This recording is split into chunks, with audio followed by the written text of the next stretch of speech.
Deidara sticks to what he knows, and as stated previously, that means making sculptures out of clay and then blowing them up, rinse and repeat. But like any true artist, he has the ingenuity and creativity to make this work for him in whatever way he needs. He is both competent and extremely lethal. Deidara possesses the Kekai Genkai called Bakuton, or Explosion Release, which combines Earth Nature Chakra and Lightning Nature Chakra to create explosions. This Kekai Genkai seems to be fairly common in the Stone Village, as they have an entire explosion core made up of these users. What sets Deidara apart from the other explosion core members is that he also possesses the village's Kinjutsu, which allows him to create and mold chakra in the same way that he might use his artistic medium, clay. For some reason I would prefer not to think about too deeply, this manifests as these two gross mouths on his palms and one on his chest that I'll be coming back to later. He uses them to infuse clay with his own chakra, which he can then shape,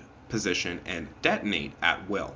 This method allows for a lot of creativity, and Deidara is adept at coming up with countless ways to utilize this, including but not limited to small animals like birds, spiders, bats, even fish, all of which can be detonated like grenades. He can even bury them underground so they function like landmines, create decoys of himself that can take a hit and then trap the opponent, and then explode, create constructs that can move and attack independently of him and probably explode, that's just a guess, and even use them as vehicles that can travel through the air, dropping bombs as he goes, like a one-man air raid. These can be any size or shape that he desires, and Deidara is skilled at assessing the situation and deciding exactly what approach to take. He's named these techniques C1, 2, and 3 after the real-life plastic explosives developed during World War II. And remember those decoys that can explode?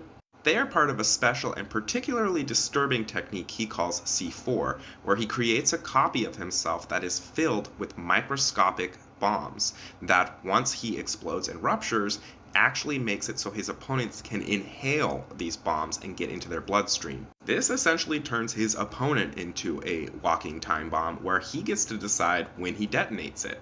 His most dangerous technique, however, is his ultimate art, also known as C0. This technique utilizes the secret mouth on his chest, which Deidara usually keeps stitched up. As a last result, Deidara can undo these stitches and feed it its first and final meal of, you guessed it, clay. This mouth is linked directly to his heart and consequently all of the chakra pathways in his body, which can then condense and explode, turning him into a literal suicide bomb. So, no extra credit points for guessing how he dies, but also no reading ahead. Not exactly part of his main shtick, it is worth noting that Deidara also wears on his left eye a sort of eye-mounted telescope.